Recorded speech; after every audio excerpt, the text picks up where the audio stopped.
상대분은 어떤 생각을 갖고 있는지 좀 들어볼 수 있도록 질문과 답변을 좀 짤막짤막하게 해주실 것을 부탁드립니다. 먼저 건 첫 번째 그 자유토론 시간을 나경원 후보님 시작하셨고 박원순 후보님 하셨기 때문에 이번에는 박원순 후보님부터 주도권을 다시 드리겠습니다. 5분 쓰십시오. 네, 저는 그 일자리 문제에 관해서 조금 더 말씀드리고 싶은데요. 왜 빌 게이츠나 스티브 잡스가 한국에는 나오지 못하는가? 사실 저는 한국의 젊은이들이 결코 덜 똑똑해서는 아니라고 생각합니다. 사실 제가 만나본 우리 청년들은 뭐 여러 가지 명석하고 또 열정과 꿈도 있습니다. 근데 그것이 되지 않는 이유는 여러 가지 이유가 있는데요. 제가 오늘 그 가산 디지털 밸리를 한번 가봤습니다. 거기 가보니까 어떤 영상 제작을 하는 벤처 기업이 있었는데요. 거의 2년 창업 만에 거의 21명이 일하고 약 60억 매출을 올리는 젊은 청년 기업가가 있더라고요. 그런데 이분이 하는 얘기가 정말 인력을 구하기가 굉장히 힘들다. 그 공동의 인력 채용과 훈련을 좀 하게 해달라. 또는 기기나 설비가 너무 비싸기 때문에 그걸 정말 하기가 힘들다. 그래서 공동의 기기와 설비를 마련해달라. 저는 이런 애로사항이 참 많더라고요. 그래서 저는 이런 것들을 정말 현장에 가서 그런 젊은이들이, 그런 벤처 기업가들이 희망하는 것들을, 소망하는 것들을 들어주고 서울시가 도와주면 저는 얼마든지 가능하지 않을까 이런 생각이 들었습니다. 그래서 우리 나부님께서도 저는 사실 생각은 틀리지 않으실 거라고 보는데 어떻게 보시는지, 우리가 벤처 기업이나 청년 기업가들이 좀 더 많이 생겨나기 위해서 어떤 일을 하면 좋을 것 같습니까? 네. 오늘 토론은 이렇게 강연을 듣는 것 같은 그런 토론이 되는 것 같은데요. 자, 청년 일자리 만들어. 네. 근데 토론식으로 좀 하면 좋을 것 같습니다. 네, 토론식으로 좀 청년 일자리에 대해서는요, 제가, 똑같은 생각입니다. 사실 이제 요새 새로 이제 후보 나오셔서 열심히 이제 공감 투어, 그러니까 경청 투어인가 하고 다니시던데요. 저는 아마 그동안 이제 의정 활동을 해서 충분히 이야기를 많이 들었고 또, 준비해온 부분이 있는데요. 청년 일자리 부분은 이렇습니다. 저는 두 가지가 중요하다고 생각을 합니다. 우리 청년들에게는 창업할 공간이 너무 부족합니다. 그래서 저는 창업 공간을 한 10만 평쯤 만들어 보려고 지금 우리가 공약을 내놨고 준비하고 있고요. 또 하나는 청년들은 사실 좀 도전하고 싶은데 혹시라도 실패했을 때 재기할 수 있느냐 이 부분에 대해서 굉장히 고민하고 있습니다. 그래서 이 실패했을 때 도덕적 해이가 없다면 다시 재기할 수 있는 정도로 일정 부분 보증해주는 부분을 같이 공약으로 내놓고 지금 마련하고 있습니다. 또한 이제 그 밖에 제가 지난번에 이제 동대문에 갔더니 동대문에 이제 그 패션 창작센터에 갔더니요. 그분들은 창작 공간을 만들어줬는데 유통이나 이런 부분까지도 좀 같이 도와주면 좋겠다 이런 말씀들 하시더라고요. 그래서 청년들의 경우에는 지금 일자리에 대한 고통이 굉장히 많은데요. 저는 청년들에게 취업의 기회를 주기 위해서 어떤 기업이 청년들을 고용했을 경우에 인센티브를 주는 방법과 또 이 창업을 좀 활성화할 수 있는 부분을 우리가 좀 신경 써야 되지 않을까 이렇게 생각합니다. 근데 저는 이제 그런 10만 평이나 되는 큰 공간을 저는 준다고 해서 청년들의 일자리가 많이 생겨날 거라고 생각지는 않습니다. 오히려 제가 영국에 가보니까 허브라고 하는 정말 그건 거의 작은 창고 하나를 이렇게 런던시에서 얻어서 하고 있는 것을 제가 봤는데요. 10만 평을 크게 하는 게 아니라 조금 짜투리를 해서 합쳐서 10만 평을 만들겠다는 겁니다. 저는 그런 공간에 투자기보다는 이 사람들이 짜투리 공간이 있습니다. 네, 사람들이 함께 모여서 서로 배우고 서로 멘토링하고 저는 이런 것이 훨씬 더 효과적이라고 생각하고요.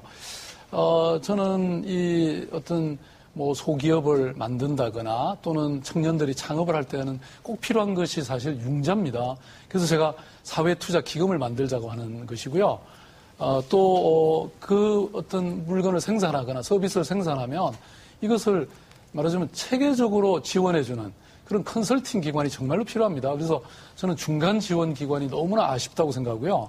또 동시에 이것들을 사주는 어떤 기관들이 있어야 됩니다. 물론 서울시가 많은 그 수량을 필요로 하기 때문에 서울시가 우선 구매를 해줄 수도 있을 것이고 또는 그것들을 주선해줄 수도 있죠. 저는 그래서 그동안 이 희망제약소를 통해서 소기업 발전소라든지 또 희망수레라든지 이런 것들을 해봤는데요. 이것에 대해 조금 더 실용적인 어떤 대안이 계셔야 되지 않을까 이렇게 생각이 듭니다. 그런 부분도 다 종합적으로 같이 고민하고 있다는 말씀을 드립니다. 예. 네. 저는 현실적으로 말씀드린 그러한 내용들은 다 포함이 되어 있습니다. 실질적으로. 네. 예. 저는 현실적으로 이런 일을 직접 해보면서 소기업을 지원해 보면서 청년 창업들을 해보면서 제가 느끼고 정말 절박하게 생각한 게 바로 이런 것들이고요. 제가 또 전라북도 완주군하고 저희들이 커뮤니티 비즈니스를 하고 해서 마을 기업들을 키워본 경험이 있습니다. 지금 저는 이것을 서울의 도시형 커뮤니티 비즈니스를 만들어가면 된다고 저는 생각합니다. 네, 박 후보님 주도권 토론 여기까지 듣고요. 이번에는 나경원 후보님 5분간 주도권 토론을 할 수 있습니다. 말씀하셨듯이 강연식 토론이 아닌 진짜 토론을 좀 한번 보여주시기 바랍니다. 제가 좀 이렇게 단답형으로 질문할 테니까 단답형으로 좀 대답해 주시기 바랍니다. 어제 강남북 균형 발전 공약이 있냐고 제가 박원순 후보께서는 한꺼번에 공약을 발표하셨기 때문에 제가 찾아보니까 강남북 균형 발전이 없어서 있냐고 말씀드렸더니 있다. 많이 있다라고 대답하시고 사실은 구체적인 내용 답변 안 하셨습니다. 있으십니까? 없으십니까?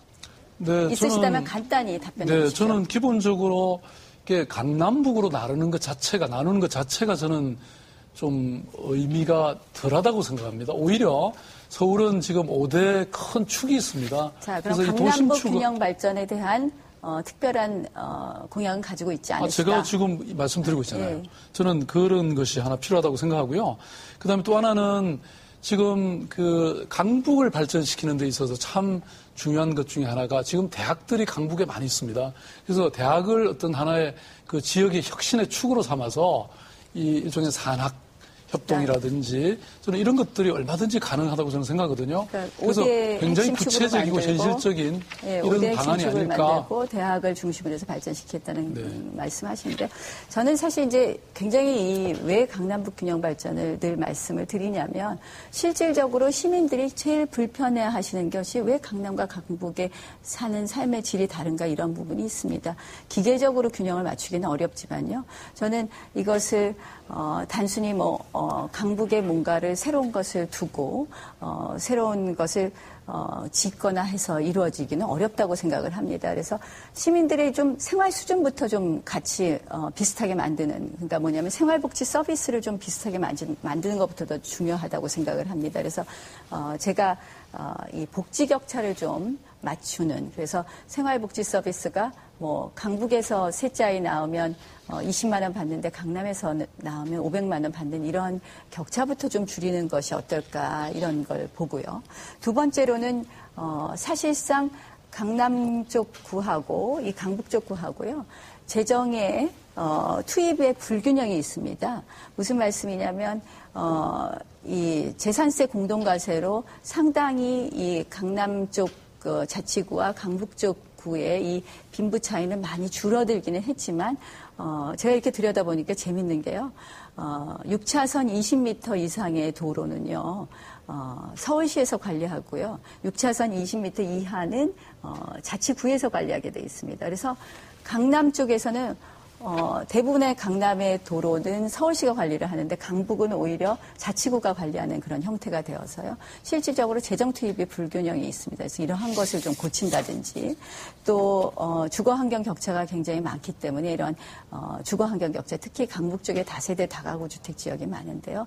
그런 부분에 주거 환경 격차 해소를 위해서 햇빛센터를 설치한다든지 이러한 부분, 그러니까 햇빛센터라는 것은 일종의 아파트 관리 사무소 같은 것을 다세대 다가구 주택 밀집 지역에 설치하는 것입니다. 이런 식으로 해서 좀 강남북 균형 발전이 단순히 뭘 만들고 어떤 축을 만든다고 해서 되는 것이 아니라 시민들의 생활 자체의 여러 가지 편의나 여러 가지 차이를 좀 줄이는 것부터 시작하면 어떨까. 그래서 그런 공약을 내놨다는 말씀을 드립니다. 네, 나부님도 또 강의하시는 것 같네요. 제가 잠깐 말씀드리면 저는 이제 자치구별 재정 불균형이 사실 심각합니다. 그게 지금 6대1 정도 되지 않습니까? 강남 지역과 비강남, 강북 지역이. 그래서 이것들을 사실 좀 줄이면 지금 말씀하신 그런 어떤 재정 문제들, 줄이는 복지 구체적인 문제든 방안을 가지고 계시나요? 네, 제가 말씀드릴게요. 네, 줄이는 방안에 대해서 좀 네. 말씀. 제 주도권이니까 좀 제가 질문을 하겠습니다. 네. 줄이는 방안에 대해서. 네. 네. 아니 복지의 균형. 저는 특히 교육이 중요하다고 생각하는데요. 사실 이 강북의 아이들이 좋은 대학에 가는 비율이 강남보다는 훨씬 떨어지는 것이 사실이죠. 그것 때문에 아마 여러 가지 참 재정의 어려움을 겪고 불균형을 있는데요. 줄이는 방안. 그래서 저는 이 6대1이라고 하는 이 자치구 재정 균형, 불균형 문제를 조금은 더 시정할 필요가 있지 않을까. 물론 이제 그러면 이게 이제 공동세 제도라든지 이런 걸 이제 도입을 해야 되는데. 이미 도입을 하고 있는데요. 네, 그럼요. 예. 그래서 그것을 좀 더 강화할 필요가 있는데, 물론 이것은 또 강남 지역의 주민들이 반대하실 수 있죠. 그래서 저는 사실 이런 어려운 문제를 해결할 때는 늘 저는 정말 솔직하고도 그래서 이런 정직한 저는 협의와 그런 대화가 필요하다고 생각하는데요. 구체적인 방안을 지금 딱 가지고 계신 건 아니다 이런 말씀이신데 이것은 결국은 강남 주민들의 동의하에 이루어져야 될. 그렇지만 저는 더 이상 공동가세 부분을 건드리는 것은 상당히 아마 강남 주민들의 동의가 어려울 것이고요. 제가 아까 말씀드린 것처럼 구체적으로 들어가서 보면 사실상 이런 규정을 고침으로 인해서 재정 투입의 불균형을 충분히 해소할 수 있다는 강남 부분을 주민들이 말씀드리겠습니다. 그렇게만 이기적인 분들은 저는 아니라고 여기까지 생각합니다. 듣도록 하겠습니다. 시간이 좀 초과됐기 때문에 여기까지 듣도록 하고요. 지금까지 후보들께 서로 주도권을 가지고 1대1 토론을 들어봤고요. 다음 순서는